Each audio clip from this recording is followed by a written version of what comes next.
There was a time during World War II when entire villages survived not because they had abundance, but because they relied on one crop that refused to fail them.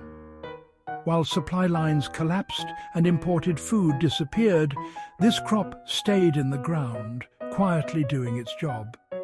It didn't depend on perfect soil, it didn't require constant care, and most importantly, it delivered consistent calories when everything else became uncertain. Yet today, most people have either forgotten it or dismissed it as outdated. That crop is the humble turnip, along with its close relatives like swede and rutabaga. And, understanding why it mattered then could completely change how you think about food security now. Let's break down why this crop became a lifeline and why it's worth paying attention to again. During World War II, many traditional crops struggled due to poor soil conditions, lack of fertilizer, and unpredictable weather. Turnips stood out because they could grow in marginal soil where other crops would fail. They required less maintenance and could tolerate colder temperatures, making them ideal for regions dealing with harsh seasons and limited resources. What made them especially valuable was their reliability. Farmers and families didn't need perfect conditions. Even in difficult environments, turnips would produce a yield. That kind of consistency is what kept villages functioning when food systems broke down. If you want to apply this today, consider dedicating part of your garden to resilient crops like turnips. They grow quickly, often maturing within 2 months, and don't demand constant attention. Even with basic soil preparation and, just occasional watering, you can produce a steady food source. One of the reasons turnips became essential during the war was their versatility. They could be eaten fresh, boiled, mashed, or added to soups, but they also stored well for extended periods. In a time without reliable refrigeration, this mattered. Villagers would harvest turnips and store them in root cellars or underground pits, where they could last for months without spoiling. This allowed families to build a buffer against food shortages, especially during winter. To use this method yourself, harvest turnips before the ground freezes and store them in a cool, dark place with good ventilation. If you don't have a cellar, even a simple buried container or shaded storage area can extend their shelf life. Another overlooked advantage of turnips during World War II was their dual purpose. They fed people, but they also supported livestock when traditional feed was scarce. This created a chain of survival.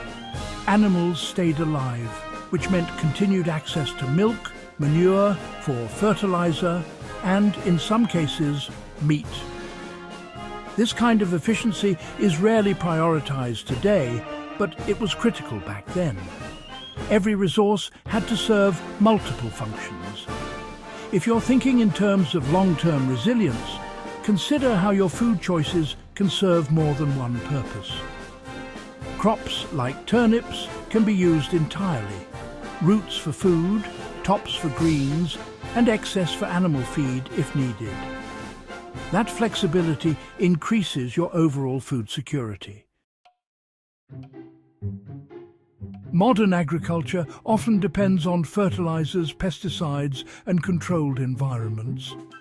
But during the Second World War, those inputs were limited, or sometimes completely unavailable. Turnips, however, could grow with very little assistance.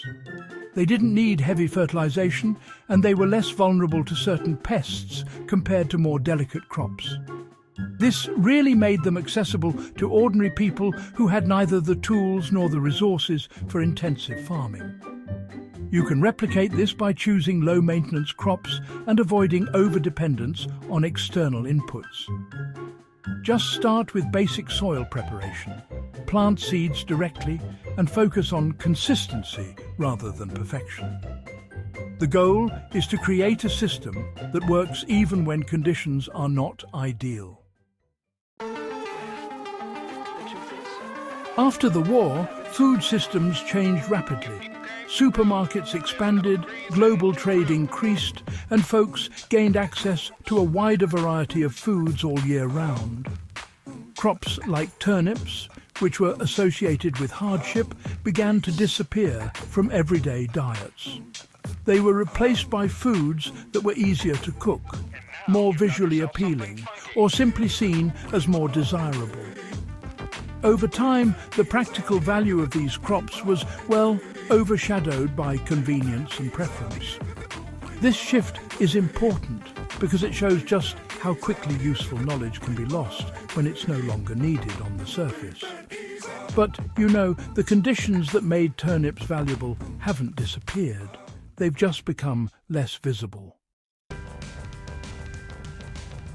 Today's food systems are efficient, but not invulnerable.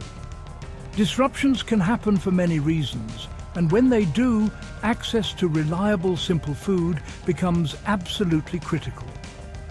Turnips remain one of the easiest crops to grow under a wide range of conditions.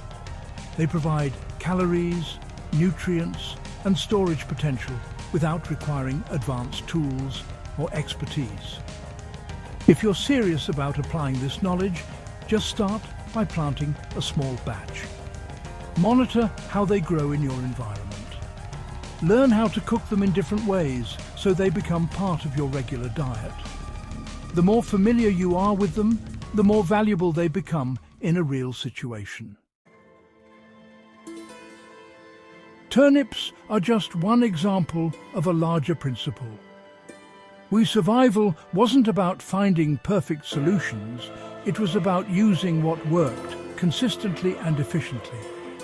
People didn't ignore these crops because they stopped working.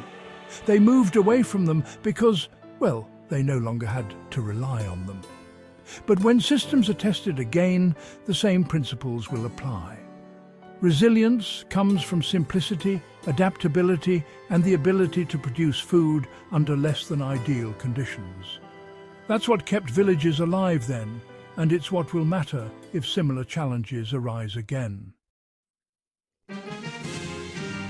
If you want more real, proven survival knowledge drawn from history, methods that worked when it mattered most, subscribe to Endgame Survival. Share this with someone who understands that the best preparation isn't about comfort.